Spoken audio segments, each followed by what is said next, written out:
¿Cerraremos la puerta? Sí. Sí, gracias.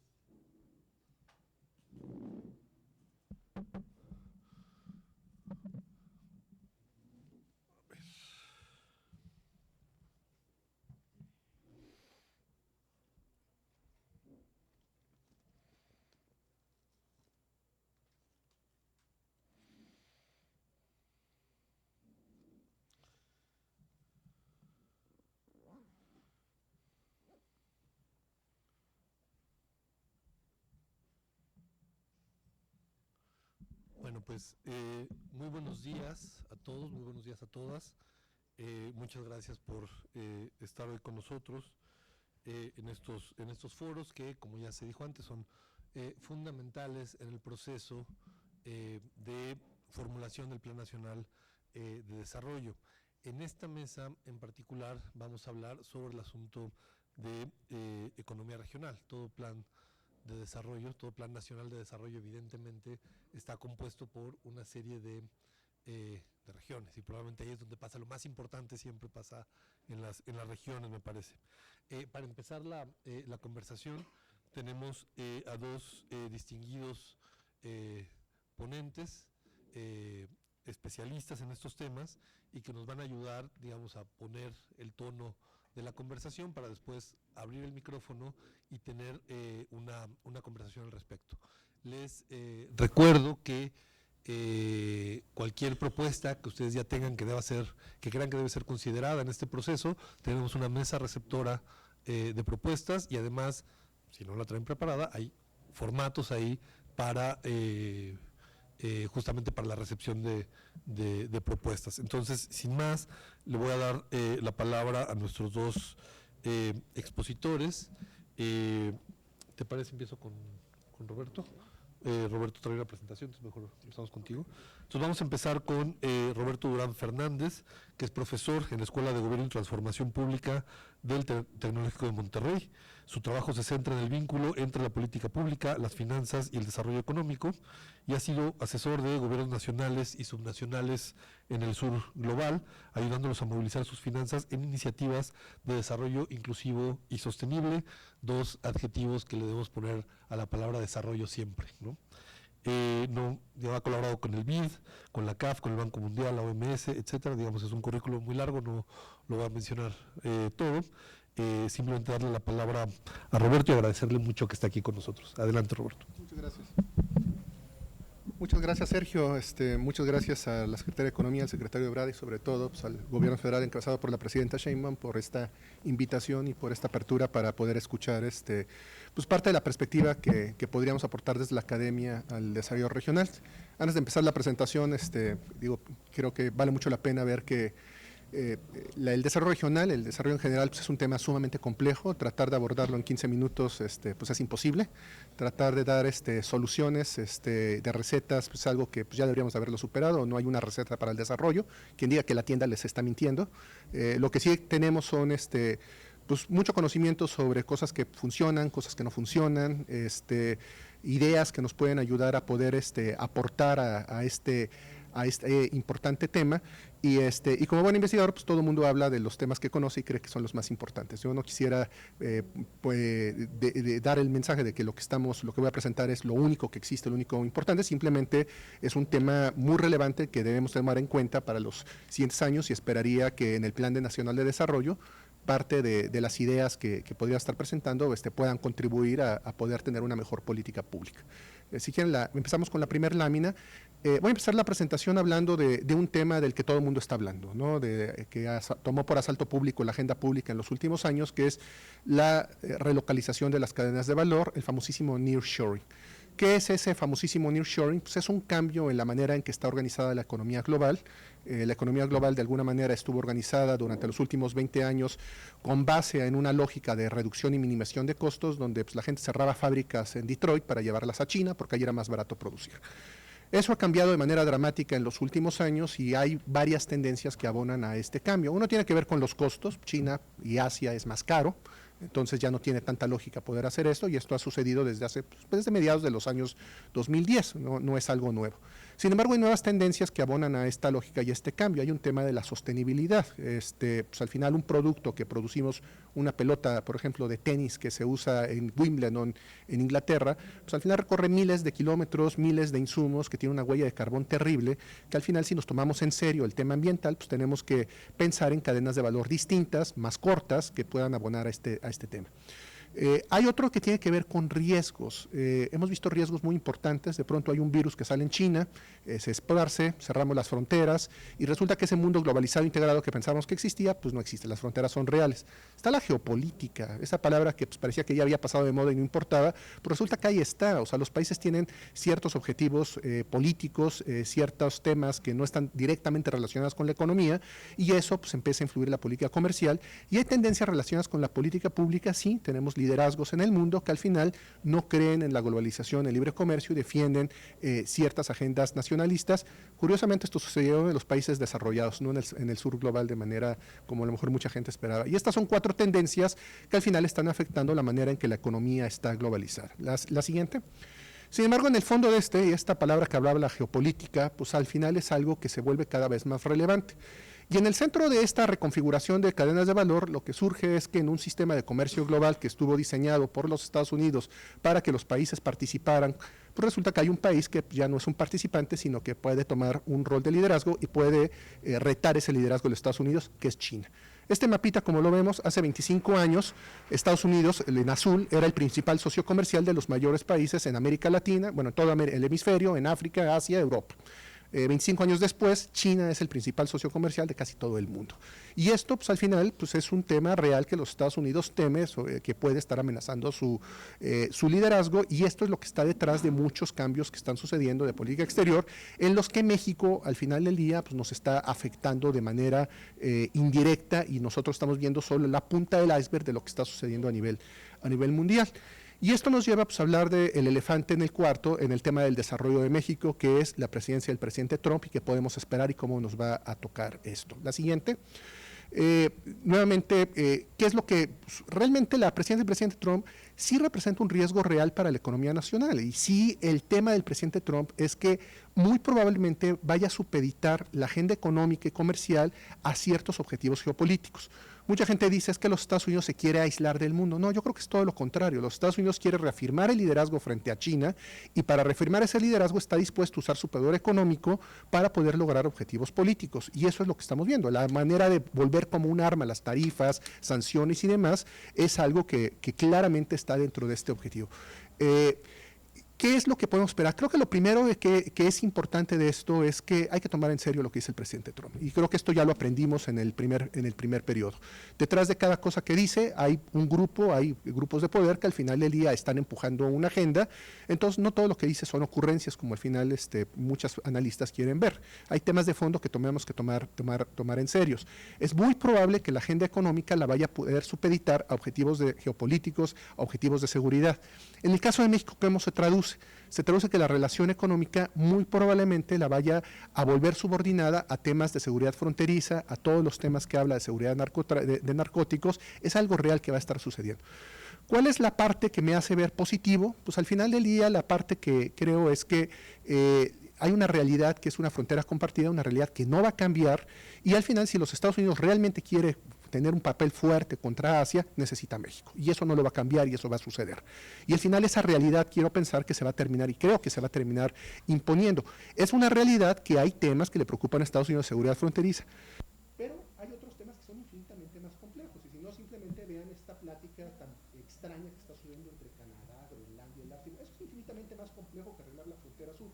Si México logra arreglar estos temas de seguridad compartida con los Estados Unidos, el tema de migración, el tema de drogas, muy probablemente podamos pasar muy rápidamente a una agenda bilateral de comercio donde al final los dos países puedan estar creciendo compartidamente. Puede ser muy optimista mi escenario, sin embargo, pues esta realidad geográfica que compartimos es lo que me hace pensar que va a suceder. Estados Unidos tiene problemas mucho más grandes y mucho más serios que al final del día va a tomar muchísimo tiempo en poder alinearlos. Y si nosotros logramos alinearnos con Estados Unidos y lograr eso de manera rápida, podemos empezar a discutir nuevamente temas económicos. ¿Qué es lo que sucedió con la primera presidencia del presidente Trump? El nearshoring, eso fue lo que sucedió. Vamos a la siguiente lámina. Es real que al final del día hubo mucha presión para poder cambiar los términos de relación. Parte de la negociación del TEMEC tenía que ver con sacar a China de las cadenas del blog norteamericano. Un punto importantísimo dentro de esta cadena, que ya está en nuestro Tratado de Libre Comercio, son reglas, por ejemplo, de contenido regional que están dirigidas para que China no esté dentro de la cadena del blog norteamericano. Reglas que ya están ahí, que ya se negociaron. Hay reglas que al final del día, muy probablemente en un proceso de renegociación, vayan a profundizarse. Sin embargo, no es algo nuevo para nosotros, es algo que ya tenemos experiencia y que nuestras empresas pues también ya han transitado. Eso creo que es una nota positiva. Acá tenemos, la presentación la van a tener disponible, pues algún resumen de las diferentes reglas de contenido regional que ya tenemos y ya hemos acordado con los americanos. La siguiente. La otra cosa real es, a pesar de toda la retórica, la realidad es que China no está profundamente involucrado dentro de las cadenas de valor norteamericanas. El primer gráfico lo que tenemos es la participación de mercado, es decir, el market share famoso, entre China de diferentes países dentro del mercado de exportaciones de Estados Unidos. La línea roja es China. Como ven, es real que China ha reducido participación de mercado. Es real que los Estados Unidos ha tratado de desvincularse de la economía china. Y al mismo tiempo, ¿quién ha tomado ese valor? México. México es la línea punteada. Esa participación de mercado que fue muy estable durante los últimos años, al final del día, desde el año 2000 hasta el año 2012, ha crecido de manera muy importante y es una realidad que México hoy es el principal socio comercial de los Estados Unidos. Otra realidad que tenemos es que China, por más que nos diga la retórica y los mensajes que hemos escuchado, no está metida dentro de la cadena de valor norteamericana. Ahí tenemos a México y Canadá el contenido regional, el contenido nacional de sus exportaciones. En China representa el 7%, en Canadá el 3%. ¿Es mucho? ¿Es poco? Bueno, si en Estados Unidos la participación de mercado es 21% de China, significa pues, al final del día que un producto producido en los Estados Unidos tiene más contenido chino que el producto que México le vende a los Estados Unidos. Y en cambio, lo que nosotros le vendemos a los Estados Unidos tiene un importante contenido americano, casi el 22%. Y nuestro contenido nacional es 55%. En Canadá, el contenido de las exportaciones canadienses es 72%, lo cual nos habla de que a lo mejor tenemos una oportunidad de incrementar ese contenido nacional que tenemos dentro de China, dentro de nuestras exportaciones, y es una gran oportunidad para empresas pymes pequeñas. Ahí el reto que supone para nosotros es integrar la cadena de valor y cómo le podemos hacer para reducir ese 3% que le estamos comprando a China que podemos producir nosotros. Y de alguna manera estaríamos alineando nuestros intereses con los intereses de los americanos y poder crear una Norteamérica más fuerte. La siguiente. Esta reducción que hemos estado viendo, esta contención de los Estados Unidos que está haciendo hacia China es algo real. Esta es, como decíamos, la participación de mercado de diferentes países dentro de China y es el cambio que hemos visto de 2017 a 2023, el último dato que tenemos concreto. China ha caído su participación dentro de mercados casi 7 puntos porcentuales, es muchísimo. ¿Quién es el país que ha aprovechado esto? Es México. México es el país que más ha aprovechado esto. Le sigue Vietnam y una multitud de países. Hay mucha gente y luego han dicho, bueno, es que eso no es mucho, es poco. Bueno, en el TEC de Monterrey hicimos un cálculo y pensamos que eso, en términos de producción, representa se representa medio punto del PIB para México. Y ahí es muy poquito. Bueno, México en los últimos 30 años creció 2%, entonces díganme si ese medio punto por ciento es poco. O sea, al final es brutal lo que ha crecido. Y ese impacto está muy localizado en algunas regiones del país, sobre todo en el norte. Si creen que el nearshoring no existe en la Ciudad de México o en el centro, dense una vuelta por Monterrey y hablamos si realmente no existe el fenómeno. Es algo real que está sucediendo. Sin embargo, una parte interesante es el tratar de entender ese nearshoring, qué es lo que lo está impulsando. Y parte de lo que lo está impulsando es la base productiva que ya tenemos dentro del país. Es un país que tenemos profundamente integrado durante muchos años, entonces las empresas que ya están acá dentro del país son las que lo están impulsando, pero no solo eso. También tenemos otras empresas que lo están aprovechando, empresas extranjeras que se están moviendo al país y están moviendo sus líneas de producción de otros lugares hacia México para aprovecharlo, pero también tenemos empresas nacionales que se están expandiendo y esto nos lleva al último mensaje, una propuesta, la siguiente lámina por favor, sobre una taxonomía de realmente qué significa el nearshoring en términos de flujo de inversiones. Muchos hemos escuchado un debate que pues, a mí me parece un poquito, no importante en términos de si el nearshoring en términos de inversión extranjera directa lo hemos visto. Dice, no, es que no son nuevas inversiones, son reinversión de utilidades. realmente no importa, o sea, es un debate realmente bastante inútil, y este diagrama trata de ilustrar esto. Imaginemos que todo ese cuadrito son todas las inversiones que vienen del país. Hay inversiones que vienen por nearshoring, porque se está cambiando la cadena de valor, y hay inversiones que vienen porque simplemente es parte de la inercia. Por ejemplo, si un data center llega a México porque quiere atender el mercado local, eso no tiene que ver con China y la relocalización de cadenas de valor. Si un hotel quiere invertir en la Riviera Maya o en Tulum, el metal español, pues es una inversión indirecta que no tiene nada que ver con el fenómeno. Si al final Ford cierra una línea de producción en China para abrirla en México, eso es inversión que tiene que ver con el nearshoring. Y si esa inversión la está fondeando con reinversión de utilidades, pues es nearshoring. Al final del día no importa al final si es inversión nueva. Y en este cuadrito entonces lo que vemos es que el nearshoring está propulsado por inversiones nuevas, las expansiones y nuevas plantas. El círculo interno representa todo lo que tiene que ver por la relocalización de cadenas de valor, y todo lo que está fuera del círculo es lo que tiene que ver por inversiones inerciales. Esto que decía, hoteles, data centers, nuevos centros comerciales, pero dentro del círculo son esta relocalización.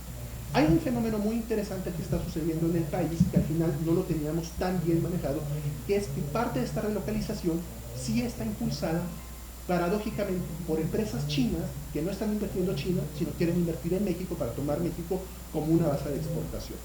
Realmente esa inversión china, hay investigadores que piensan que está subrepresentada, no necesariamente por un tema de México, simplemente nosotros le preguntamos cuál es el domicilio de la empresa, y si es una empresa de capital chino que viene de Panamá, pues la vamos a registrar como una empresa panameña. Eso no es culpa de mí, es la manera como registramos el capital. Pero la realidad es que sí, esta inversión china sí está tomando prominencia. Ese es un punto muy importante que hay que tomar en cuenta, y simplemente porque por esta preocupación que tienen los americanos en términos de que China no utilice México como un puente para poder importar dentro de Estados Unidos. La realidad es que el contenido chino no es fuerte dentro de México, pero sí este flujo de inversiones continuas se podría volver relevante, y es un tema que tenemos que tomar en cuenta dentro de nuestros cálculos y dentro de nuestros temas.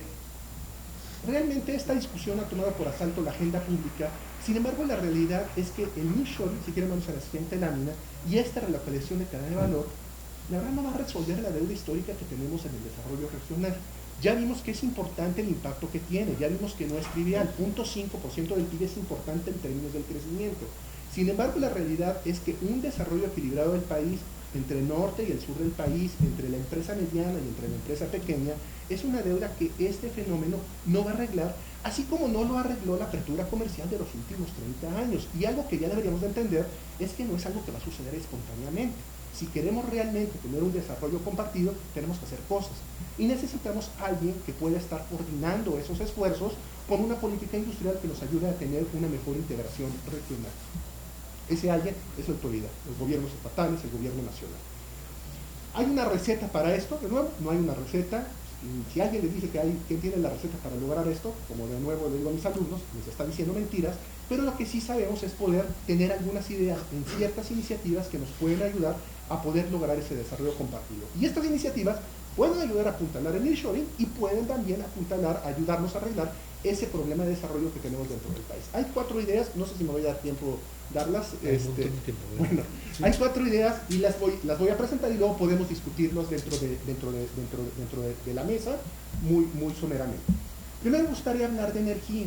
Es real que México tiene un déficit de energía, hay una brecha para poder tener este importante insumo, pero la otra realidad es que la energía, producirla, la inversión, toma tiempo.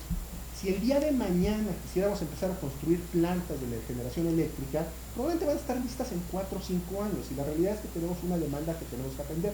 ¿Cómo arreglarlo? Pues al final, afortunadamente, la tecnología nos da una oportunidad para hacerlo. Vamos a la siguiente. Esto es algo que estuvimos estudiando en un estudio que realizamos con un colega en el TEC de Monterrey, publicamos en un estudio dentro del Instituto de Energía de Oxford, que habla de cómo podemos usar la generación de energía distribuida, los paneles solares, para poder cerrar la brecha de generación dentro del país. Esto lo hicimos antes de que la presidenta Sheinbaum presentara esto como uno de sus planes estratégicos. Entonces al final queremos pensar que estamos alineados con parte de los planes. ¿Cuál es la idea? La idea es, vamos a poner paneles solares en los hogares, en las residencias del país. Esos paneles solares, pues al final del día van a liberar energía, y esa energía se puede usar por el sector industrial. Pues la buena noticia, que ahorita el gobierno está utilizando subsidios y subsidia el consumo de energía. En nuestro recibo lo vemos, el gobierno nos subsidia. ¿Por qué no en vez de subsidiar consumo, subsidiar precios, subsidiamos cantidades, subsidiamos los kilowatts? ¿Y por qué no usamos ese dinero para comprar paneles solares y regalárselos a la gente? De por sí ya les estamos regalando kilowatts. Resulta que si nosotros hacemos las cuentas y vemos cuánto es el valor de ese subsidio, resulta que nos alcanza ese subsidio para poder y básicamente tapizar de paneles solares el país. Esto es un ejercicio que hicimos en la zona metropolitana del país, de Monterrey. En Monterrey hay casi 7,000 kilómetros cuadrados disponibles de techos para poner paneles solares. Resulta que los paneles solares, el subsidio nos alcanza para comprar suficientes paneles para atender 2 veces la demanda del déficit de electricidad que existe en Monterrey, y ese subsidio no representa un costo para la Secretaría, sino porque es algo que ya estamos gastando. Obviamente para hacer eso necesitaríamos un vehículo financiero, pero tenemos Banobras, tenemos Nafinsa, que podrían tener ese vehículo financiero, podrían dar una garantía nacional y poder resolver de una vez por todos ese tema. Hay muchos temas adicionales y realmente nos vamos a enfocar en algo tan importante y tan ambicioso. Pues al final una gran pregunta es de dónde van a venir los paneles, y ahí hay una pregunta muy interesante en términos de política industrial, de cómo México podría encadenarse a esta cadena de valor verde que podría tener otras repercusiones. Es una pregunta, es un tema muy profundo que, ahí están los documentos, podemos profundizar dentro de estos temas, y es algo que ya está dentro de las prioridades de la política energética del gobierno federal. La siguiente, la parte de logística. El gobierno anterior, la administración anterior, hizo inversiones muy ambiciosas, unas mega inversiones dentro del sur del país, reconociendo el déficit histórico que había de inversiones entre el sur para poder cerrar esta brecha. 2 megaproyectos, el Tren Maya y el Corredor Istmo. Hemos hecho estudios sobre esto y la realidad es que estos proyectos sí pueden funcionar como un habilitador del desarrollo regional. Sin embargo, no van a suceder por sí solos y la infraestructura no es suficiente para que suceda. Vamos a hablar un poco del corredor transísmico. El corredor transísmico tiene que ver un tema con la vocación y el detonar la vocación productiva que tiene dentro del Istmo y de todo el sureste. Está esta discusión histórica si el corredor realmente puede competir con Panamá y otros corredores para poder en el tráfico del Pacífico al Atlántico. Es difícil por los costos, por los temas. Sin embargo, no imposible dada las cosas que están sucediendo a nivel global, como por ejemplo el Canal de Panamá nos está dando abasto, y ahorita con todas las amenazas del presidente Trump sobre Panamá, pues igual y puede tener una oportunidad. Pero la verdad es que en este momento es difícil que compita. ¿Dónde está una vocación real productiva del corredor del Istmo? En detonar el desarrollo regional que existe dentro de esta región y dentro de nuestro sureste, creando infraestructura crítica básica para poder conectar esta región con el resto del país. ¿Qué se necesita para que funcione? Se necesitan inversiones complementarias. Esas inversiones complementarias tienen que ver con inversiones multimodales, conectar las carreteras, conectar el río Coatzacoalcos, que puede convertirse en una carretera fluvial para conectar el interior del Istmo con el resto de las infraestructuras, y conectar ese Istmo con el resto del sistema ferroviario nacional, y muy importante, con el Tren Maya. El Tren Maya. ¿El Tren Maya puede funcionar? Sí puede funcionar. Muy importante, que ya ha reconocido el gobierno federal, es la vocación de carga de este Tren Maya. En la península hay únicamente 2 carreteras que conectan la península con el interior, y es increíblemente caro mover carga. Al final el Tren Maya puede resolver el tema de carga de Mérida, de Campeche, de Quintana Roo de manera muy importante.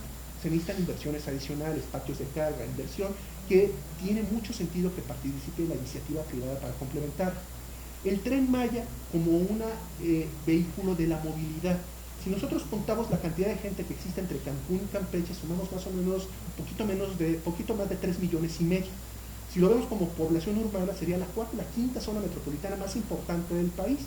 ¿Cómo el Tren Maya puede funcionar atendiendo su objetivo original de ordenamiento territorial y realmente articular esa zona como una zona congruente urbana? Se necesita integrar el Tren Maya con los sistemas de movilidad. Si yo me trepo en un autobús en Mérida con el mismo ticket, podría llegar al Tren Maya y podría llegar a Campeche. Eso al final del día únicamente se ha hecho en Mérida, pero la articulación del sistema de movilidad con el Tren Maya al final del día es un reto todavía pendiente que tiene que atenderse. Los corredores logísticos y económicos que está proponiendo el gobierno federal tienen que atender las lecciones aprendidas de estas infraestructuras para poder atender. ¿Qué significa? Que estos megacorredores, pues al final es infraestructura básica que todavía necesita mucha infraestructura para poderse atender. Hay mucha infraestructura complementaria, esto es infraestructura básica. Y la otra importante es que la infraestructura por sí misma no arregla los problemas, sino necesita acciones complementarias. En el Tren Maya en particular, algo importante que puede ser una elección muy importante para los corredores. El Tren Maya sí hay al final tramos que tienen muchísimo sentido económico, como el tramo norte. El tramo sur es más difícil. Y la vocación del tramo sur probablemente está más en la integración regional, y pensar un tramo sur que eventualmente conecte a México con Centroamérica puede tener muchísimo sentido económico, pero eso es en el largo plazo.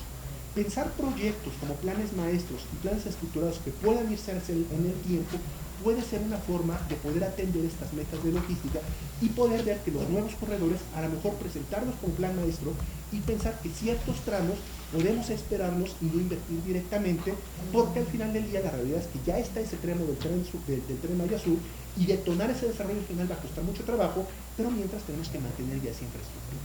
Vamos a la siguiente, si quieren, vamos a saltarnos esta. Polos de bienestar. Los polos de bienestar al final del día son iniciativas muy importantes para poder detonar el desarrollo de la región. Algo importante de nuevo en la lección de los polos de bienestar es que están proveyendo infraestructura, pero la infraestructura y incentivos, pero eso no es lo único que se necesita para que funcione. Hay 4 elementos que la experiencia nos dice que tenemos que tomar en cuenta para que este tipo de iniciativas puedan realmente tener trazo. La primera, claramente, los incentivos que ya vienen dentro de los mismos planes. Sin embargo, los incentivos no es lo único. Hay una anécdota que me gusta mucho, que dice, bueno, si los incentivos fiscales realmente fuera la clave del desarrollo, las Islas Caimán sería una potencia industrial, y no lo son. Al final los gobiernos tienen que cobrar impuestos, entonces no podemos sentar una base de política industrial únicamente con incentivos. Segundo, se necesita la infraestructura. Ahí están los polos, ahí está la infraestructura. Se necesitan carreteras, se necesita infraestructura digital para poder llegar a esto. Sin embargo, no es lo único que se requiere. Se requiere al final también ser capaz de generar un ecosistema productivo que pueda acompañar la detonación de ese centro. Y al final, en ese ecosistema productivo, pues necesito ayudar que vengan empresas que puedan estar sustentando ese centro de desarrollo que quiero estar viendo. Empresas de soporte, desde las empresas que me van a dar servicios administrativos, servicios de telefonía, que haya hoteles para que se pueda quedar la gente, hasta que las personas que estén habitando dentro de este lugar tengan algo que hacer. Hay una anécdota muy interesante que habla, por ejemplo, de que uno de los factores que fue exitoso para que la Volkswagen en los 60 tuviera éxito y los alemanes se quisieran venir a Puebla fue el colegio alemán. Ese es el tipo de cosas que tenemos que fijarnos en cómo ubicarlas dentro de estos planos para que al final coadyuven, para que los diferentes trabajadores, las personas puedan llegar y puedan traer no solo esa inversión, sino que los trabajadores que quieran llegar. Y finalmente, de manera muy importante, se necesita acceso a una mano de obra calificada que pueda estar trabajando dentro de estos foros de bienestar, apuntalando el desarrollo. Si quieren, vamos a la siguiente. Hay una parte muy importante que tiene que ver con la integración de las cadenas de valor, la integración de las cadenas entre la empresa pequeña y la empresa grande. Y acá, antes del diagrama, les voy a contar una historia muy interesante de un caso de estudio. Hace un par de años estuve estudiando el caso de estudio del café dentro de Veracruz. Hay una planta de Nestlé muy interesante ahí en Veracruz que se inauguró, de hecho el presidente López Obrador inauguró el año pasado, hace 2 años, y Nestlé lo que hizo, por ejemplo, fue el llevar sus variedades de café, apoyar con el financiamiento, con capacitación a caficultores de Veracruz, para que el café fuera veracruzano y se procesara dentro de las plantas. Excelente, perfecto. Sin embargo, ese café que produce Veracruz no es lo único que necesita como insumo, necesita también frascos de plástico. Resulta que en Veracruz tenemos Braskem y Midesa que produce plástico, tenemos productores que producen botellas, pero los frascos los traemos de China. ¿Por qué? Bueno, pues hablamos con una empresa que está en Veracruz, Plásticos de Coatepec, que hace ese plástico. ¿Por qué no le vendes o por qué no le puedes vender a Nestlé? Por la escala. Me piden muchísima escala, me piden certificaciones y me piden cosas que yo no puedo estar entregando. Bueno, pero si tienes la capacidad de la geografía, estás cerca, ¿por qué no haces un esfuerzo por expandir tu planta? Porque necesito financiamiento.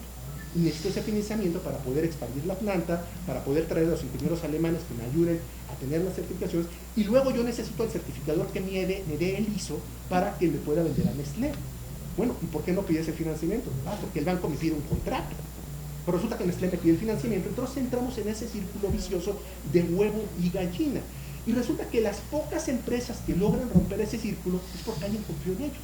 Tenemos casos de empresas, por ejemplo en el norte del país, que eran talleres, que al final por circunstancias del destino una gran empresa confió en ellos, les dio el contrato y lograron romper ese círculo. Ese círculo se tiene que romper. ¿Cómo romperlo? Hay modelos de negocio que pueden ayudar a romperlos. Existen empresas agregadoras, innovadoras, que están ayudando a agregar las capacidades productivas del PYME y poniendo financiamiento, poniendo capacitación para lograr ese círculo. Pero la banca de desarrollo tiene un papel muy importante y la Secretaría de Economía en coordinación con la banca de desarrollo para romper ese círculo. Es el círculo que tenemos que romper realmente para poder vincular la PYME con la gran empresa, la empresa de Oaxaca con la empresa de Nuevo León.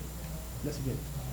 Y esto nos lleva, este tema que hablábamos de las certificaciones, a un tema del que se habla muy poco. Las certificaciones es una cuestión muy importante para poder acceder a los mercados. ¿Qué significa estas certificaciones? Están los famosos ISOs, están certificaciones industriales y también hay ciertos estándares que tengo que cumplir si yo quiero vender a ciertos mercados. Si yo quiero aprovechar esa oportunidad de venderle a los americanos porque los chinos al final del día ya no están comprando, resulta que los americanos me piden un montón de certificaciones que tengo que cumplir. Hacer una taxonomía de estas certificaciones, entender lo que necesita, acercar los certificadores, acercarlos a las diferentes empresas, es un trabajo muy importante que tiene que hacerse. No solo son certificaciones y estándares industriales, también certificaciones sociales y ambientales, los famosos ASG, que son importantes, y dentro de esta lógica hay otras iniciativas que pueden ayudar a generar acceso al mercado, como los derechos de propiedad industrial y los reconocimientos de marca. Y ya esta es la última lámina, y me gustaría nada más hacer un paréntesis sobre el tema de protección, si ya nos vamos al anterior, sobre la protección de derechos de propiedad intelectual y su relación que tiene con un ecosistema productivo bien interesante del país, que son las comunidades indígenas. Hemos visto nosotros todos estos ejemplos de cómo las multilaterales, las multinacionales, roban propiedad intelectual de las comunidades indígenas, estos diseños oaxaqueños que se venden en galerías Lafayette, en Francia, en París. Decimos, ¿cómo es que no se protegen los derechos de propiedad? ¿Cómo es que las comunidades indígenas no pueden hacerlo? ¿No saben? ¿No tienen? Es un tema muy importante e interesante. Y el tema es que tiene que ver con los derechos de propiedad en el contexto de las comunidades indígenas. Y es que las comunidades indígenas, en sí la comunidad, es la dueña de los diseños. Si ustedes hablan, por ejemplo, con una mujer que está haciendo diseños textiles, dice, yo no puedo registrar esto porque este diseño está inspirado en el trabajo de mis tías, de mi madre, de mis abuelas, es propiedad de la comunidad, no es que yo no quiera hacerlo, es que no se puede. Elevar a derecho de sujeto, a sujeto de derecho público la comunidad para acceder a los mismos derechos que tiene una sociedad anónima o una sociedad civil debería ser una prioridad para apuntalar el derecho de las comunidades. Esto no es una locura. Una sociedad anónima es algo que nos inventamos, no existe. Lo inventaron los romanos, lo inventaron los escoceses de Inglaterra. ¿Por qué no podemos elevar al sujeto de derecho público una institución que lleva 5.000 años dentro del país? Con esto termino, les agradezco muchísimo su atención. La última lámina tenemos la parte de la bibliografía y los documentos que pudiéramos tener para poder atender y un comercial del libro de Nearshoring que publicamos dentro del TEC de Monterrey, donde hablamos mucho de estos temas. Muchísimas gracias por su atención y muchísimas gracias a la Secretaría de Economía.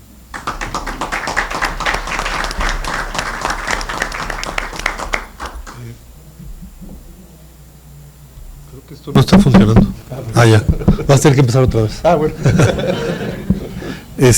Bueno, muchísimas gracias a Roberto por esta presentación. A mí me resulta muy refrescante por muchas razones. Por ejemplo, me encanta escuchar a un analista que sí se preocupó por entender qué es el dato de inversión extranjera directa, que es básicamente un dato que se genera en la Secretaría de Economía para la construcción de la balanza de pagos.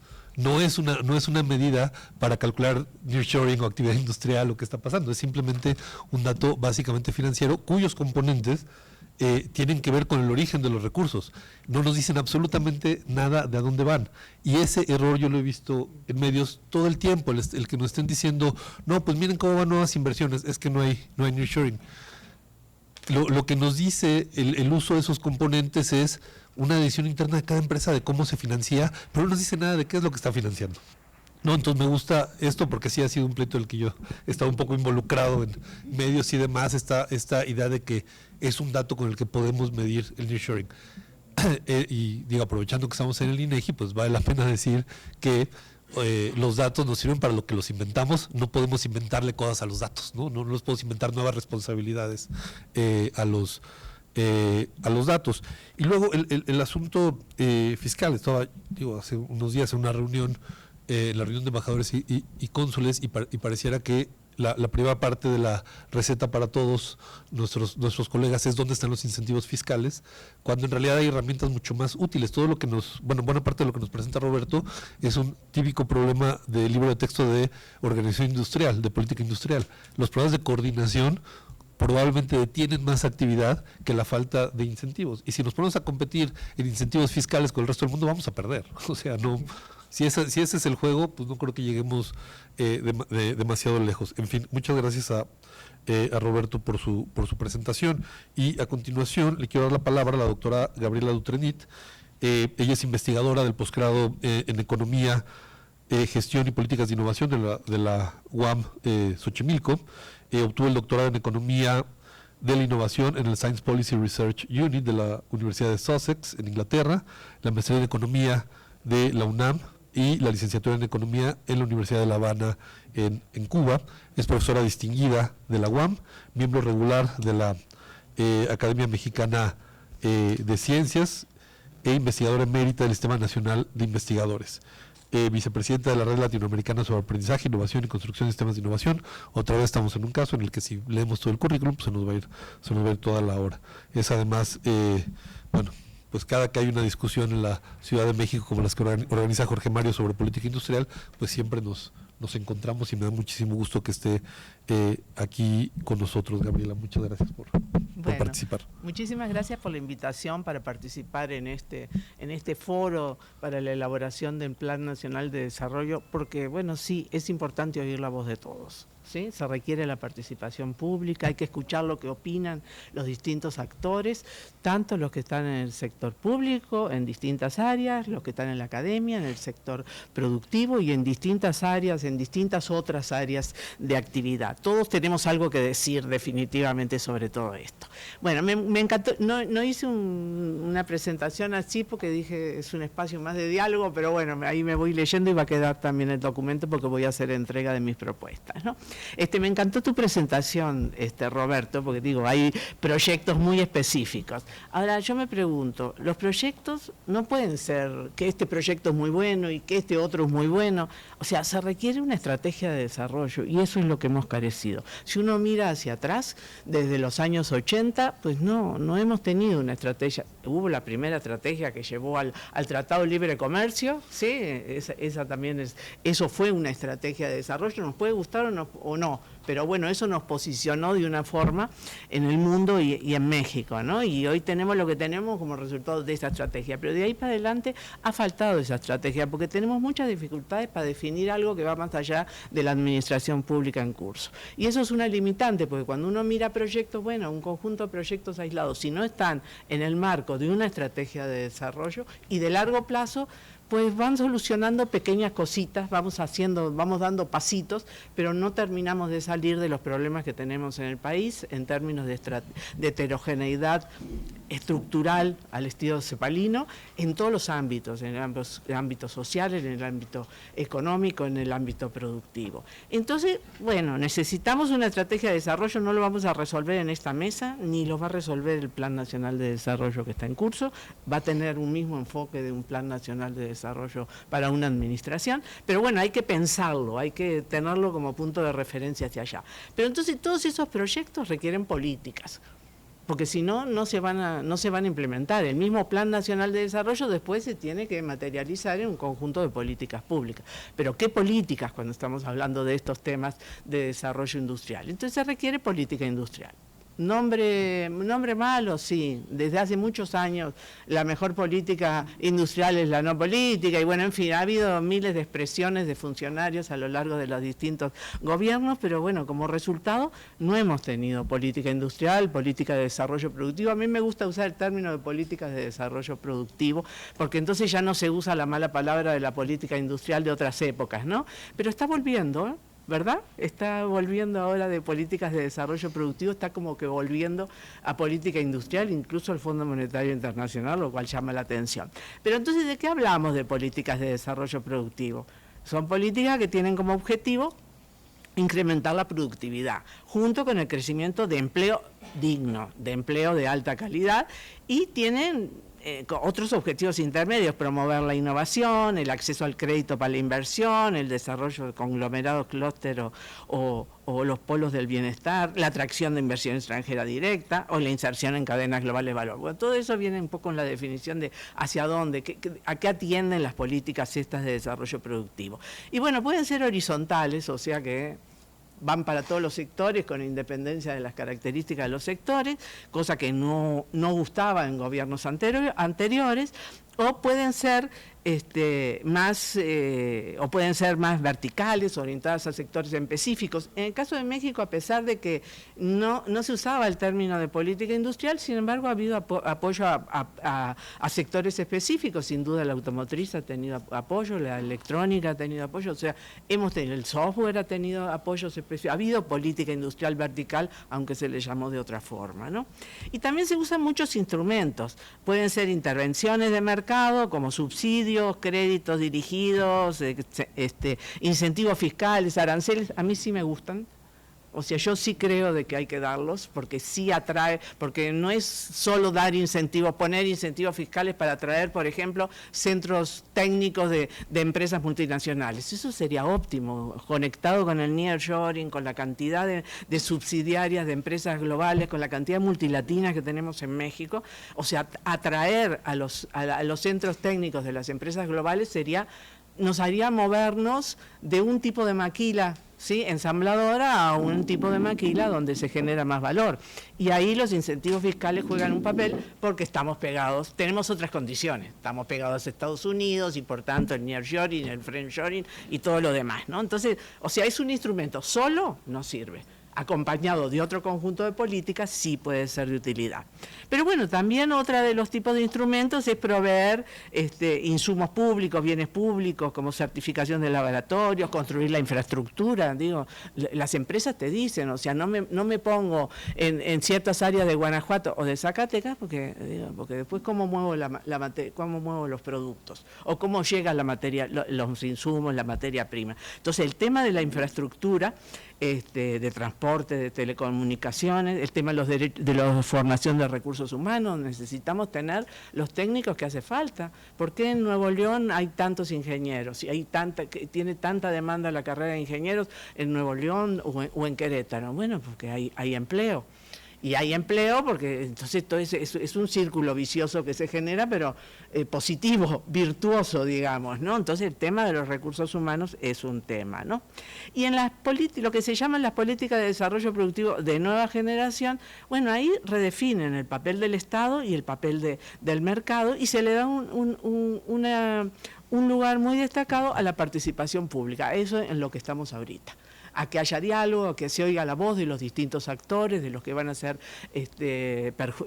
beneficiados, digamos, con las políticas públicas, los que de alguna forma van a tener que... Se requiere coordinación, hace un rato decías, la coordinación es fundamental entre los distintos actores, entre los niveles de gobierno, y por eso, bueno, necesitamos muchas cosas para que esas políticas de desarrollo productivo funcionen, porque se requieren definir a nivel federal. Definitivamente, si no hay una política de desarrollo productivo a nivel federal, ¿sí?, relacionada con el Plan Nacional de Desarrollo, pero que tenga en mente no solo el corto plazo, sino también qué país queremos, hacia dónde queremos, ¿sí? No solo queremos que el Tren Maya haga carga, pero ¿para qué queremos el Tren Maya?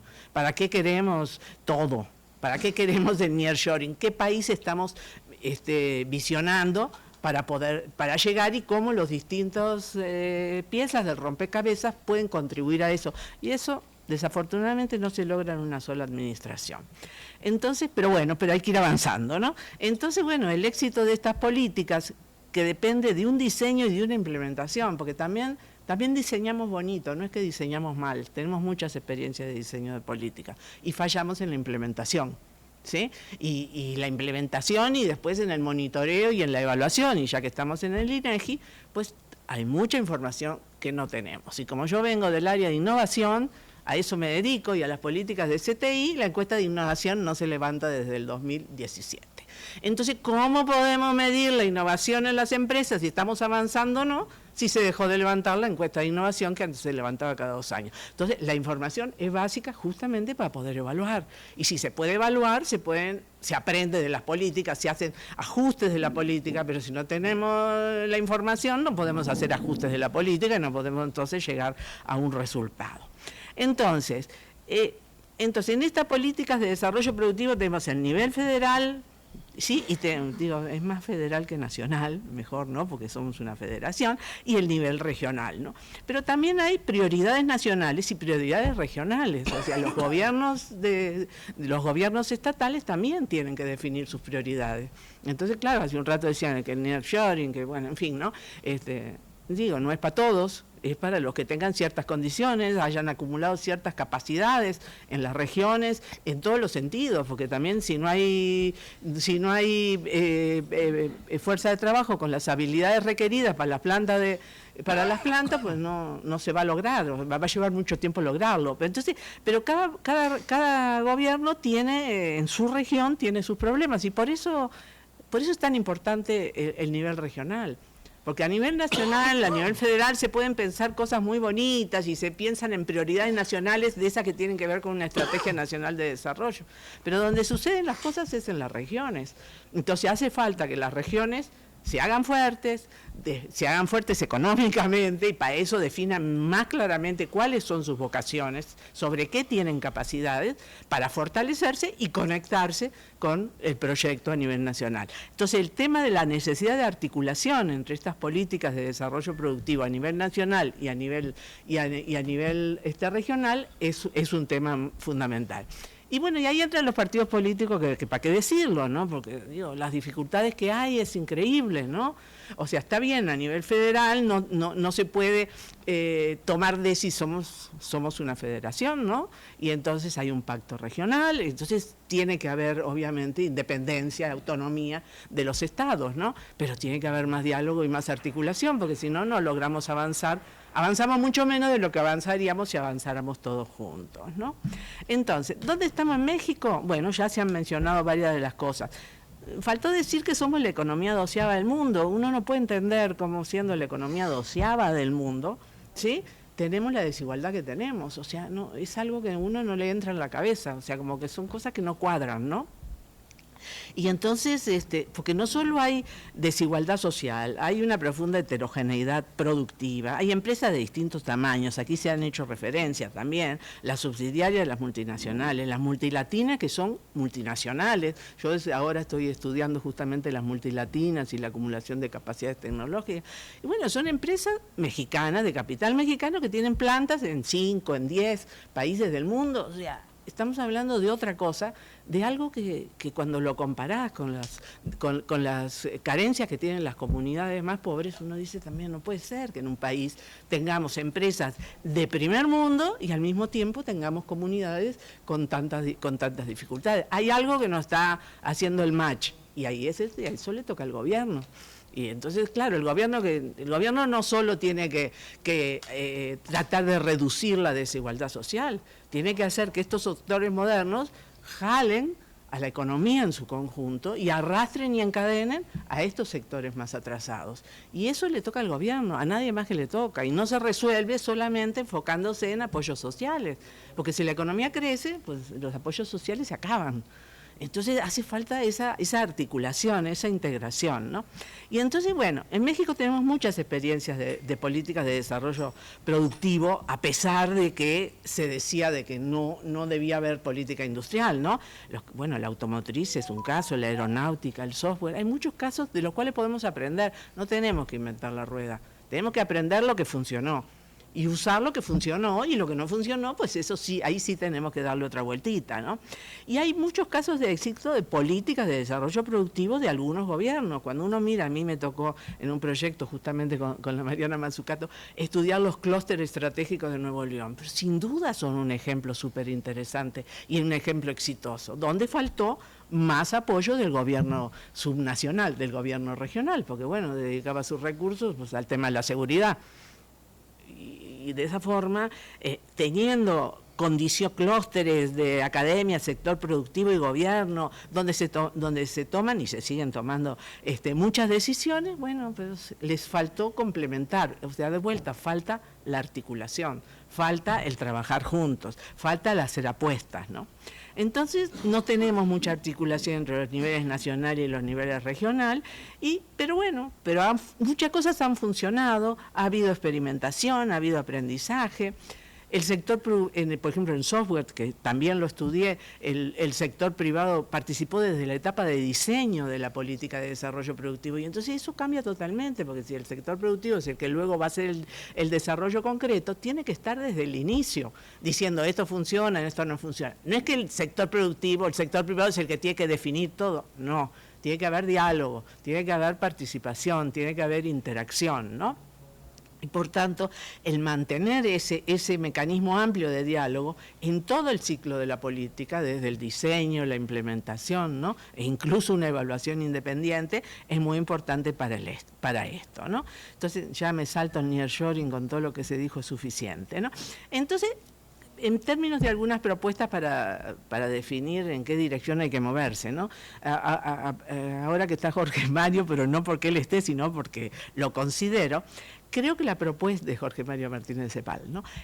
La propuesta de cambiar la institucionalidad en términos de las políticas de desarrollo productivo y tener un consejo para el desarrollo productivo a nivel federal, eso ha mostrado ser exitoso en varios países exitosos del mundo. ¿Por qué no? ¿Sí? ¿Por qué no tenerlo? Eso es un espacio para participación pública, para diálogo, donde deben estar también representados los estados, porque hay un pacto federal, los estados tienen que estar en la toma de decisiones, también de decisiones que ocurren a nivel, digamos ahora, nacional y no federal, ¿no? Pero en esas decisiones tienen que estar la academia, el sector productivo, el gobierno federal, pero tienen que estar los gobiernos estatales también, ¿no? Pero en línea con ese consejo a nivel federal de desarrollo productivo, yo agregaría, necesitamos consejos en los estados, necesitamos agencias de desarrollo en los estados, necesitamos a alguien que sea también de participación pública, donde haya diálogo entre los actores, que defina hacia dónde hay que moverse en cada uno de los estados, cuáles son las oportunidades que hay en los estados. O sea, no siempre, yo me acuerdo cuando se crearon, yo no estaba en México todavía, yo llegué en el 82, cuando se crearon los centros públicos de investigación, se crearon con un enfoque totalmente de oferta, que alguien, que no sé quién fue, porque fue en los 70, dijo, se precisa de cuero y calzado, ¿no? Y entonces ahí en Guanajuato, ¿no? Y se precisa de química, pero alguien de arriba, no, tienen que ser los actores, no digo que fue un error, nada más digo la forma. Hoy en día, que hay tanta complejidad en los productos, en las áreas de conocimiento, tanto enfoque multidisciplinario, ¿no? Se precisa que los distintos actores participen y ayuden a definir qué es lo prioritario, hacia dónde nos podemos mover, ¿no? Entonces, a mí me parece que las agencias de desarrollo en los estados son muy importantes para poder definir hacia dónde moverse en los estados y un consejo para el desarrollo productivo, como dice la propuesta de CEPAL, de CEPAL que hizo CEPAL México, de hecho, ¿no? CEPAL de la región junto con la Fundación Eber, ¿no? Y también diferenciar los instrumentos, porque a nivel federal puede haber algunos instrumentos que son muy relevantes y a nivel de las entidades federativas no necesariamente. En cada estado va a tener sus características, los sectores que tiene que definir, los mecanismos que quiera definir de acuerdo a la política en términos de, en este estado clúster o aquí más, fortalecer las cadenas de valor y encadenar a las pymes o el polo del bienestar. O sea, en cada región es distinto. No es que hay que aplicar solo un modelo y para todos igual. O sea, en Nuevo León hay clústeres. ¿Y qué polo de bienestar? Ahí hay clústeres, y ahí hay integración a las cadenas globales de valor. Entonces ahí lo que hay que tratar es que se encadene a las pequeñas y medianas empresas. O sea, y en cada lugar con sus características, ¿no? Y entonces se requieren como esto que se llama, ¿no? Como un policy mix, como una combinación de instrumentos que ocurra una a nivel federal y otra a nivel de cada una de las entidades federativa. Pero mismo en estos instrumentos de apoyo, hace falta diferenciar de acuerdo al tamaño de empresa, por ejemplo. No es lo mismo el tipo de apoyo que requieren las pymes al tipo de apoyo que requieren las grandes empresas. Entonces, pero todos requieren un tipo de apoyo, pero de una naturaleza diferente, ¿no? Entonces, y bueno, y también, y tú lo mencionabas hace un rato, ¿no? O sea, no podemos dejar de perder de vista el tema de que hay un proceso de transformación digital en marcha y todos tenemos que atender a eso y tenemos que tener hoy una perspectiva verde. Entonces, el tema de la sostenibilidad, para que incluya lo del medio ambiente y lo social, ¿no? Por un lado, y por otro, no podemos tampoco disociarnos de lo que está sucediendo en el mundo. Y en el mundo hay un proceso de transformación digital en marcha en el cual estamos avanzando, porque uno lo ve que estamos avanzando, pero necesitamos que nuestra fuerza de trabajo esté calificada también en esa dirección, ¿no? Después, bueno, yo hice mis propuestas específicas que las paso cuando empiece con las preguntas, pero creo que el tema central es cómo reducimos la heterogeneidad estructural que tenemos en el país, y para eso, en términos de la heterogeneidad productiva específicamente, no la social, la productiva, yo creo que hay que crear una institucionalidad apropiada para el éxito del diseño de las políticas. Creo que hay que estimular no solo a los sectores excluidos, hay que estimular al sector moderno y al sector que tenga la capacidad de generar derramas hacia los sectores más rezagados. Y los sectores más rezagados donde están las pymes, además están los excluidos. Entonces a todos hay que considerar, pero no podemos enfocarnos solo en los excluidos, porque entonces la economía no va a crecer, y si la economía no crece no hay cómo distribuir el ingreso. Entonces necesitamos apoyar al sector moderno, pero no al que tiene sus ojos en Estados Unidos y no le interesa lo que suceda en el país. Pero cuando uno visita las empresas, y las grandes y las multilatinas, estas que tienen 10 plantas en el mundo, todas tienen un sentido social. O sea, es muy interesante oírlas, la preocupación por la región, por los trabajadores, por el espacio, o sea, y por supuesto por la sustentabilidad, pero bueno, eso porque tienen la presión de los mercados, ¿no? Entonces hay que apoyar a todos los sectores, pero hay que apoyarlos buscando un objetivo, teniendo claro hacia dónde queremos llegar como país, ¿no? A nivel regional hace falta identificar oportunidades productivas en cada región y enfocar la política de desarrollo productivo de los gobiernos subnacionales, o sea, de las regionales, atendiendo a criterios de productividad, pero también de inclusión, obviamente, ¿no? Y estimular la innovación para que las empresas de todos los sectores puedan ir avanzando gradualmente en la construcción de capacidades tecnológicas para que las empresas puedan generar empleos dignos, porque si las empresas no avanzan en términos de sus capacidades tecnológicas van a seguir pagando salarios miserables, ahora un poquito menos porque el salario mínimo ha ido aumentando, pero necesitamos que paguen salarios dignos, y para que paguen salarios dignos tienen que usar fuerza de trabajo más calificada, y para eso tenemos que tener la fuerza de trabajo calificada, que tenemos mucha, por cierto, pero también necesitamos que las empresas puedan mantener esos trabajadores. Entonces hay que estimular la generación de habilidades digitales y para usar las tecnologías modernas, y hay que articular las políticas a nivel federal y a nivel regional.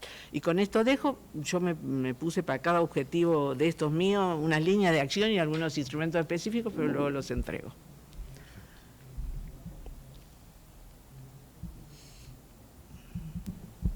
Más fácil. Muchísimas gracias a la doctora Dutrenit por su presentación, que también nos lleva a una serie de temas que me parecen fundamentales. Cometí el error de decir política industrial. Jorge Mario me enseñó que hay que decirle desarrollo productivo, no nada más por lo que mencionaba la doctora Dutrenit, sino también porque como que decimos política industrial y parece que solo es manufacturero, ¿no? Y no, hay un montón de otras cosas que hay que incluir en la ecuación. Me parece importante, y esta necesidad de articulación, que bueno, pues este es un humilde esfuerzo para empezar a construir esa articulación entre la federación, las autoridades locales, el empresariado, y yo diría, y el empresariado local. Es muy difícil en un país del tamaño de México, desde la Secretaría de Economía, tener relación luego con los empresariados locales, porque luego estamos muy ocupados con el empresariado, digamos, nacional, y estas son cosas que hay que construir, porque precisamente, como bien dice la doctora Dutrenit, las cosas pasan en las regiones, ahí es donde nos tendríamos que concentrar, y hemos iniciado, además de esto, pues una relación lo más proactiva posible con todas las Secretarías de Desarrollo Económico de los estados. Esperamos que esto nos permita ir construyendo estos mecanismos de articulación. Tenemos todavía tiempo, y yo lo que quisiera es abrir el micrófono para preguntas o comentarios, y aquí nuestros expositores nos ayudarán a responderme. Una mano levantada de este lado, tal vez levantar 2 o 3 preguntas y luego continuar. Empezamos aquí, luego allá atrás y luego Jorge Mario. Gracias. Gracias. Mi nombre es Marina García, soy presidenta del Consejo Delegado de Mujeres Empresarias en el Estado de Jalisco. Es un consejo nacional y estamos representados en 22 estados. El 52% de la población somos mujeres. Oye, nomás para no equivocarme. 52% somos mujeres y representamos 6.2 millones de la población. 4 de cada 10 mujeres representamos la actividad económicamente, trabajamos, tenemos empresas. 1.6 millones de MIPYMES representamos las mujeres y damos empleos a 2.9 millones de personas, que representan el 36% de la población. Lo que quiero apoyar, ya mandé mis propuestas en el tema de digitalización, en el tema de contenido nacional y en el tema de la productividad de las mujeres, que sean integradas en todo el tema de desarrollo económico. En las ventas nacionales hay miles de millones de pesos que el gobierno invierte en el tema de mujeres y no hay ninguna mujer que represente a esos compradores en el desarrollo del programa de las licitaciones. Y cuando se deciden cosas de mujeres, las deciden hombres. Y en la comisión donde se deciden toallas sanitarias, las deciden los hombres. Entonces, ¿cómo? O sea, ¿quién va a saber más de una toalla sanitaria que nosotros? Y ese es un ejemplo de muchos más. Entonces, yo incito a que tomen en consideración a las mujeres, porque representamos el 36% de la población económicamente activa. Gracias.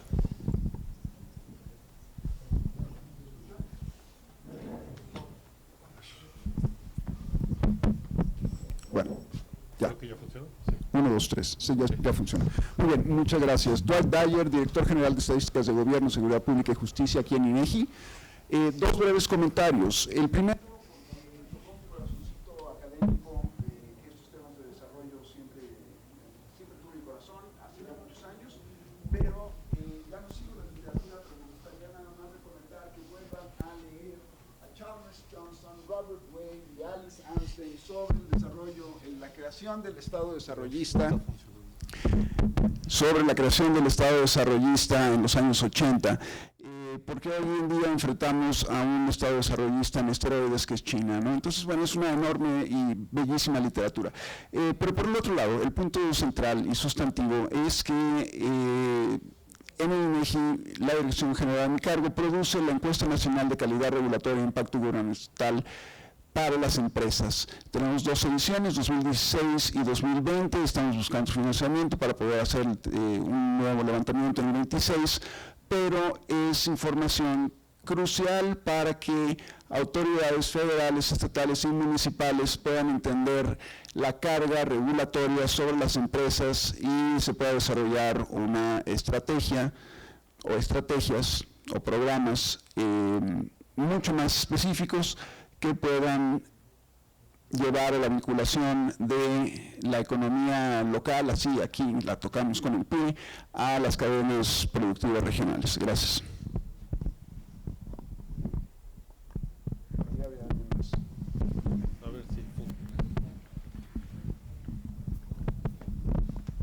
Muchas gracias. Sí funciona, ¿verdad? ¿Sí me oyen? ¿No? Sí. Mejor el otro. Sí. Muy bien. Bueno, mi nombre es soy Jorge Mario Martínez y dirijo la CEPAL con sede en México. Yo tengo un comentario y 2 preguntas. Voy a intentar ser breve. El comentario, bueno, ya ustedes lo sacaron, entonces yo quiero abundar sobre el tema de política industrial, política de desarrollo productivo. Y no es menor, no es teórico. Yo creo que hay un asunto de fondo muy importante. Yo creo que tenía mucho sentido en los años 40 y 50 hablar de política industrial. Si en aquel momento la industria, el sector secundario, era el que tenía más encadenamientos, el que generaba mayor valor agregado, donde se generaba más innovación, y era el único sector transable internacionalmente. Y entonces tenía mucho sentido decir, para desarrollarse hay que industrializarse. Además, en el caso de América Latina, y en CEPAL tenemos una vocación de análisis de este tema, era una región donde no estábamos industrializados y por lo tanto éramos dependientes de la industria extranjera. Por lo tanto, desde ahí salió la teoría de la dependencia, etc. Ahora bien, eso ya no es así. Si ahora tenemos un sector primario donde se hace innovación y donde hay mucho valor agregado. Y tenemos un sector terciario donde se hace innovación y hay mucho valor agregado. Y donde además es transable, que antes no lo era. Entonces ahora tenemos que hablar de una política, por eso hablamos de políticas de desarrollo productivo en general. Y yo creo que eso es muy importante, no es teórico, a pesar de que yo incluso cuando se habla de política industrial aplaudo, asumiendo de que estamos hablando de política productiva. Estamos hablando de los tres sectores y no solo de uno. Eso, como les digo, no es puramente teórico. Sin embargo, otro elemento que es importante, ya se mencionó y lo quiero retomar, es que en la evolución del análisis o en la evolución del diseño de la política industrial y de la política de desarrollo productivo, le hemos ido poniendo objetivos y en buena hora. Si cuando empezábamos a hacer políticas de desarrollo productivo no hablábamos, por ejemplo, de sostenibilidad. Hablábamos de, por ejemplo, parques industriales y a nadie se le ocurría poner una planta de tratamiento de agua. O sea, eso no estaba en el diseño. Tardamos décadas y lo hicimos, en buena hora. Ahora hay que hacer lo mismo con el tema de género. Hay que incluirlo desde el diseño, desde el origen, así como ya nadie se le ocurriría hacer un polo de desarrollo o un polo de bienestar sin una planta de tratamiento de aguas. Debemos pensar que un polo de desarrollo, un polo de bienestar, debe pensar en el cuidado, en los niños, en los ancianos, en el transporte y en la seguridad. Es decir, debe incorporar una perspectiva de género desde el diseño. Y eso es bueno, o sea, es una evolución como debe ser la evolución del pensamiento económico. Entonces no es teoría, yo creo que eso nos lleva a decir qué clase de desarrollo económico queremos. Eso era el comentario. Y ahora dos preguntas. Una sobre qué unidad de trabajo, porque eso nos va a llevar al tema de cómo nos vamos a organizar como país a la hora de ejecutar, diseñar, implementar una política de desarrollo productivo. ¿Cuál es la unidad de análisis? ¿Es el Estado? ¿Son las regiones? ¿O son los polos de bienestar? Yo creo que no es menor, porque el Estado ya tiene competencias. Los Estados tienen competencias y capacidades y presupuestos, etcétera. Y yo creo que eso es útil, o sea, hay que basarse, hay que partir de ahí. Pero también existen regiones, donde es más allá que un Estado. Y ahora tenemos una propuesta de polos, que también tiene sentido. Entonces yo creo que es importante definir cuál va a ser nuestra unidad de trabajo, porque eso nos va a llevar a la siguiente, que es cómo nos vamos a coordinar, es decir, cómo vamos a coordinar las acciones de los actores. Y dado el tema de esta mesa, yo creo que es muy importante pensar que para un país grande como México, la diversidad de estados no es una dificultad, es un gran valor. Hay una gran oportunidad en la amplitud del tamaño y la diversidad de la complejidad de México. Pero eso significa que tenemos que tener un mecanismo de coordinación público, privado, estatal, regional y de polos que hay que diseñarlo. Y esa es una pregunta para la mesa. Gracias. Sí, muchas gracias. Tengo otras dos preguntas. ¿Les parece si le pido a nuestros expositores si nos ayudan a reaccionar a los comentarios, a las preguntas, y luego recogemos las siguientes dos si les parece bien, ¿no? Entonces, no sé, ¿quieren? Dejan pasarte el otro grupo, funciona mejor. Empiezo rapidito, ¿no? Bueno, ya el papel de las mujeres está clarísimo, pero tiene que estar tiene que estar en el papel, tiene que estar en el diseño. Pero yo creo que se requieren políticas de desarrollo productivo con perspectiva de género, de sustentabilidad y verdes. O sea, como que las tres cosas, ni modo, nos queda largo el título, ¿no? Pero es que las tres cosas tienen que ser consideradas, porque también tienen que ser no sustentable y verde, sustentable y inclusivas, ¿sí? E inclusivas. O sea, hay que tomar en cuenta, hay que tener todas esas perspectivas. Eso no quiere decir de que solo se va a apoyar a empresas que resuelvan problemas de inclusión, pero si se va a decidir sobre los paneles solares o las plantas estas de energía eólica, bueno, se tiene que tomar en cuenta las poblaciones que viven en la zona para poder definir dónde se establecen, digamos, ¿no? Por eso se dice, por eso digo lo de perspectiva.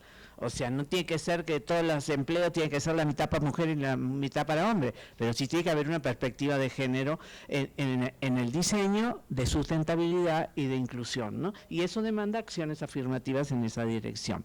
Lo de la unidad de análisis, yo creo que se requieren las 3 unidades de análisis, Jorge Mario, porque a los 3 niveles se requieren políticas, porque no te podés quedar, digo yo, ¿no?, solo con políticas de los polos de bienestar, no, porque eso es algo muy puntual en algunas regiones del país, ¿no? Y por otro lado, lo regional es fundamental, pero necesitas algo a nivel federal, ¿no? Digo, nomás reflexionando, ¿no? Entonces se requieren los 3 y por eso el tema de la coordinación y por eso el tema del Consejo de Desarrollo creo que es fundamental, porque es un espacio justamente de coordinación. Y nomás una aclaración sobre la encuesta de innovación, porque le pegué directo a INEGI, también fue responsabilidad de CONACYT, que no dio los recursos porque se financiaba en conjunto entre CONACYT e INEGI, y CONACYT no dio los recursos. Hubo una encuesta que fue en el 17 o en el 15 que se hizo con representatividad estatal y fue buenísimo porque se pudo tener más claridad a nivel de los estados qué estaba pasando en términos de la innovación. La del 17 ya no sé si Enrique Cabrero le quitó a lo de la representación estatal porque quitó dinero, o sea, no tenía dinero, pero bueno, no tenía prioridad para eso, y el gobierno con el CONACYT de la Álvarez Builla definitivamente pues, borró la encuesta de innovación. Igual el INEGI pudo haber hecho algo en pro de la información y no lo hizo, pero eso es lo que le tocó al INEGI en realidad de responsabilidad. Sí, y después vamos a dar la palabra a Arturo Blancas por alusiones. Voy a dejar que reaccione Roberto y luego vamos con Arturo. Sí, gracias. Muchas gracias, Sergio. Me gustaría reaccionar al comentario de unidades de análisis de Jorge Mario. Creo que eso nos lleva a una pregunta más profunda que tiene que ver sobre la gobernanza del desarrollo y al final quién gestiona ese desarrollo. Y hay un comentario bien interesante. Yo creo que una de estas herencias de este periodo donde decíamos que la mejor política industrial es no política industrial y pensar como que no hacíamos política industrial fue llevarnos a que, bueno, digo, al final el gobierno siempre hizo política industrial, aunque al final no le gustará la palabra, que al final las agencias implementadoras terminaron haciendo la política y al final teníamos que eran los fondos, las agencias, los fideicomisos, los bancos de desarrollo que con sus acciones terminaban haciendo esa política industrial que nos llevaba al final a una situación que pues, en México decimos poner la carreta delante de los caballos, y yo creo que eso sucede en muchísimos sectores, y creo que algo muy importante es que al final sea el Estado al final que asuma esa responsabilidad de sentar las bases de una política. ¿Qué es la política? O sea, la política al final del día es tener una dirección estratégica. En el lenguaje de la profesora Mazzucato es el dar las misiones, coordinar y poder tener esa dirección. Digo, tampoco hay que tenerle miedo a la política, no es un Estado autoritario que dice a dónde ir, es simplemente tener esa coordinación y tener una dirección y saber hacia dónde vamos, y creo que esa gobernanza es fundamentalmente del Estado. ¿Qué Estado? Pues tenemos una federación y pues sí tienen que involucrarse los 3 niveles de gobierno, y yo creo que hay también algo que no hemos pensado lo suficientemente bien, es la coordinación de los 3 niveles. Al final del día, como saben, pues nuestra federación es muy rara, ¿no? O sea, tenemos este listado en la Constitución que dice las cosas que hace la federación, los municipios, y todo lo que sobre es de los estados, pero hay esa palabrita de concurrente, que al final concurrente es todos lo hacemos, pero al final no es responsabilidad de nadie, es responsabilidad de todos. Tenemos que abordar mejor esa concurrencia, y el desarrollo en muchos sentidos tiene que ver con esa concurrencia, y tenemos que tener mejor instrumentos para hacerlo. Y acá creo que de nuevo una propuesta de nuevo que lo dice mucho la profesora Mazzucato es este tema de las condicionalidades a través del financiamiento. Y creo que en este sentido la Secretaría de Hacienda Federal puede tener un papel muy importante a la hora de asignar, distribuir recursos, en que puede ayudar a tener esa dirección estratégica dentro de la acción de los diferentes niveles de gobierno a través de condicionalidades. Yo voy a entregar recursos y esos recursos al final del día van a estar condicionados a que se hagan ciertas cosas. Esto no es nuevo, o sea, tenemos un montón de fondos etiquetados que tiene el país, pero esa etiqueta al final del día pues, es sumamente inflexible y al final del día se está renunciando a un instrumento en el que se puede coordinar de mejor manera la política industrial y alinear mejor los incentivos de los estados, los municipios y hasta estos fondos a través de las finanzas, y ahí pues claramente a través de las finanzas, a través de la Secretaría de Hacienda, se tiene una capacidad de poder coordinar mejor estos esfuerzos. Y pues muchas gracias. Le voy a dar la palabra al vicepresidente de INEGI, Arturo Blancas, por alusiones, y luego voy a pasar con los otros 3 comentarios que nos pidieron, en el espíritu de que en realidad más que discutir quién pagó y quién no pagó las encuestas, hay que discutir cómo pagamos las encuestas, ¿no? Pero bueno. Sí, gracias. Muchas gracias. Arturo Blancas, vicepresidente del INEGI. Efectivamente no hacemos la encuesta desde el 2017, se dio como una alternativa en el Censo Económico 2019 y en el 24 algunas partes específicas, sin embargo no se logró cubrir toda la temática que tenía la encuesta de innovación. Pero sí quisiera comentarles una buena noticia, que estamos trabajando la encuesta para levantarla ya sea este año o el próximo. Entonces ya es muy buena noticia porque sí nos hace falta una encuesta que profundice acerca de la innovación. Tal vez no para todas las entidades federativas porque sale más caro, pero estamos en ese tema. Gracias. ¿Cómo no para todas las entidades federativas? Si estamos acá discutiendo en esta mesa el tema de las políticas de desarrollo productivo, que hay que ubicarlas principalmente a nivel de las regiones necesitan. Hay que ver de dónde se sacan los recursos, porque si no, no va a haber la información en las regiones. Bueno, yo creo que esa es una discusión que tenemos que seguir, y yo creo que aquí justamente tiene que ver con lo que hablaba Rubén de la gobernanza. Pues hay que sentarnos con los estados, ¿no? Hay que sentarnos con quienes están interesados a ver si encontramos la forma de articular una política que nos permita tener la encuesta que necesitamos, ¿no? Voy a dar la palabra para 3 comentarios, tengo 3 manos levantadas, y con la reacción de los ponentes a esos 3 comentarios vamos a cerrar la mesa. Gracias. Gracias, buenos días. Arencen Dávila, ingeniero civil de Cámara de Ingenieros de la Industria de la Construcción, aquí Aguascalientes. Yo quisiera comenzar con una frase que es: infraestructura es bienestar. Creo que en la cadena de valor y todos los empresarios y todo el tema que tiene con desarrollo económico, pues se basa mucho en el tema de comunicación, sea carretero, sea ferroviario, y las necesidades que hay. Entonces, creo que el sector de la construcción en tema industrial, pues participamos de una buena manera o de una gran manera para que todo lo demás se pueda desarrollar, ¿no? Parques industriales, carreteras, vías férreas. Entonces, nuestro comentario es que aplaudimos y vemos de buena manera cómo se ha hecho el plan de hacia dónde van a ir la inversión por parte del gobierno federal, pero que sí proponemos, nos gustaría que fuera que se aumentara esa inversión y que la distribución en cuanto a estos recursos fuera más equitativa, viendo estos polos de desarrollo. Es decir, por comentar algo aquí en Aguascalientes, en la delegación de la SCICT, históricamente ha habido cerca de 1,000 millones de pesos para infraestructura en carreteras y vías de comunicación, y actualmente ya tenemos más de 7 años que llegan 80, 70 millones. Entonces, de esa manera yo creo que ojalá que se pudiera hacer una revisión en este tema, porque de ahí depende la seguridad de carreteras y de otras cosas más que ustedes ya conocen. Y bueno, también que se pudiera ver mecanismos que se pudieran dar la apertura para que sea también inversiones público-privadas, hablando de algunos vamos a decir, como carreteras privadas que se puedan concesionar, etcétera, ¿no? Y también un tema que sería muy importante revisar y que fuera una visión donde pudiéramos atacar el tema de mejores sueldos para el sector, hablando de nuestro sector, que hablamos de albañiles, de una cadena de valor ahí que genera muy gran economía. Entonces, que en el gobierno no se viera el tema de, a veces se comenta, hacer más con menos, ¿no? O sea, que la obra cueste menos o la inversión cueste menos para hacer más infraestructura. Creo que a veces esa no es la solución. evolución, porque de esa manera la competencia es libre, o sea, no vamos a decir, cuando se pone una propuesta económica en cualquier sector, pues la competencia es libre, pero siempre es bueno tener un margen de decir, si nos van más hacia abajo, pues los sueldos no vamos a ayudar a que tengan buenos sueldos las personas que realmente necesitan ese desarrollo. Y bueno, un tema súper importante que yo creo que aquí el de Monterrey muchos me lo han demostrado es capacitación. Mucha inversión en capacitación, yo creo que es el cero. Nuestra educación es fundamental para que en todos los sectores podamos ir adelante. Mayor tecnología, mayor capacitación, que regresen algunos apoyos al sector de la investigación, al sector del desarrollo económico, de la gente que tenemos que estar más preparados todos para poder competir a nivel global, como lo comentaban, y para poder entender hacia dónde vamos a ir. Sería mi comentario. Muchas gracias. ¿Acá atrás?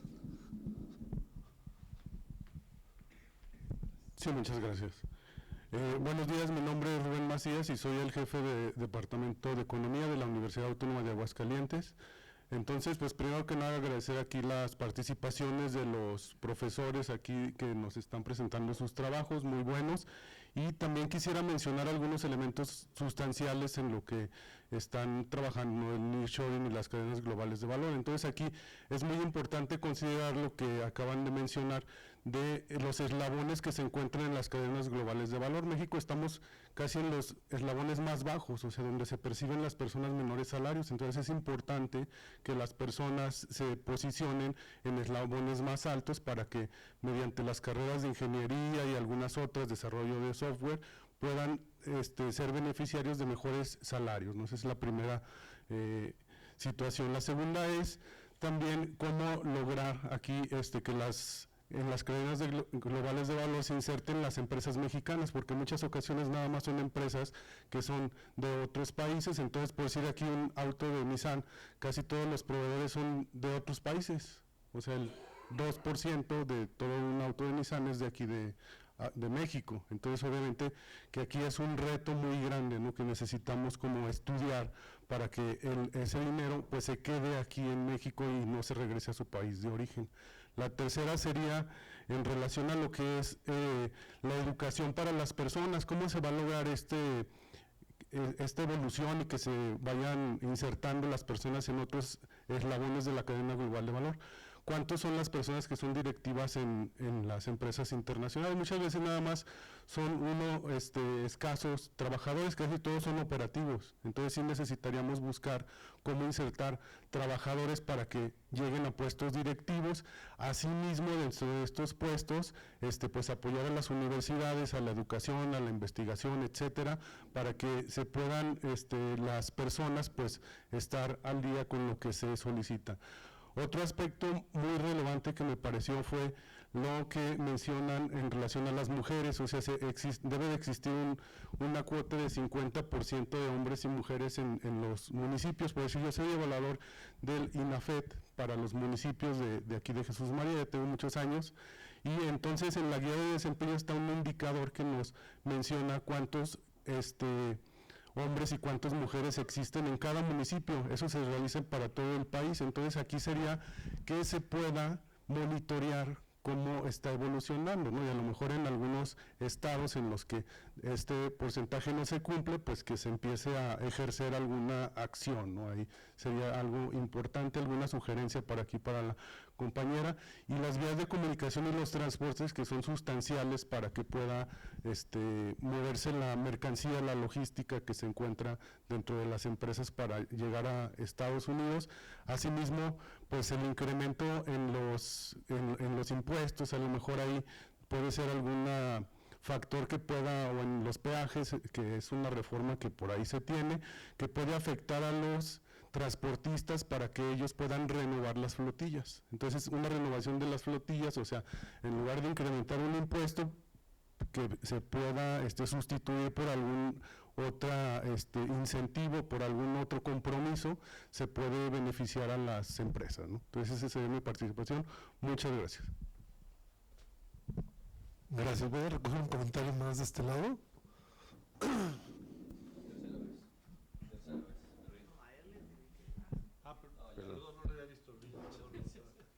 Una disculpa. Bueno, muy buenas tardes, días. Mi comentario va primero en el sentido, bueno, Mauricio Márquez, igual soy vicepresidente del INEGI, estoy a cargo del subsistema de información económica precisamente, y he sido un funcionario público en una entidad federativa durante muchos años. Entonces esta mesa en particular me parece fundamental. ¿Por qué? Porque, bueno, esta visión desde territorio para construir un plan nacional de desarrollo me parece que es crucial. Quiero retomar muy rápido lo que decía el compañero de CEPAL en el sentido de qué espacio geográfico priorizar, ¿no? Desde un punto de vista muy personal, al hablar de un plan nacional de desarrollo deberíamos de estar priorizando lo regional. Ya cuando se está hablando del plan estatal de desarrollo, pues se focaliza más. ¿Por qué? Porque precisamente es lo que va a orientar los planes estatales de desarrollo y luego los municipales cuando quieren aterrizar más todas estas acciones de sociedad y gobierno con una visión de nación. Esa sería una opinión muy personal. Y ya la última, igual muy específica, es priorizar la caracterización del territorio. Eso me parece fundamental. ¿Por qué? Porque, bueno, las características del territorio no tienen límites geográficos. Por ello, una visión de Plan Nacional de Desarrollo debe de priorizar la caracterización del territorio y en función de ello estar haciendo las líneas de acción con una visión de desarrollo. Se habló del campo, no quiero profundizar, pero bueno, es un tema que igual es al caracterizar el territorio va a resultar fundamental para ver no parques industriales, también a lo mejor agrotecnológicos o algo por el estilo. Ese sería mi comentario. Gracias.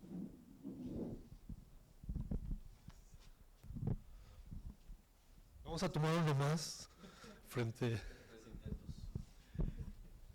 Buenas tardes, mi nombre es Aldo Sandoval, soy director de una pequeña empresa dedicada al mantenimiento industrial especializado en parques fotovoltaicos. Dirigiendo un poquito con el tema que dijo, no hay realmente un incentivo hacia la innovación. ¿Por qué les comento esto? Ahorita con el nearshoring hay una oportunidad muy grande de fabricar cosas aquí en México para exportarlas a Estados Unidos. Un ejemplo que aplica conmigo directamente son los paneles solares. Intenté el año pasado abrir una fábrica aquí en el estado de paneles solares y el incentivo que me ofrecieron fue un incentivo estatal de un impuesto que más o menos me costaba unos 1,000 pesos al mes. Entonces quedamos en una deuda adquirida, un préstamo de parte del gobierno, pero el costo del dinero es muy alto. O sea, ni siquiera, no me regalen dinero, pero préstemelo barato. ¿Y por qué? Hay una oportunidad enorme. Simplemente Texas, en Estados Unidos, compra más paneles solares que todo México. Y ya no pueden surtirse de China, están bloqueados. Entonces está bien lo del nearshoring, pero ¿por qué no aprovechar realmente esa oportunidad? Pues inyectando dinero a las empresas que pueden aprovechar ese gap en donde se está dejando de comprar a China. Es mi duda.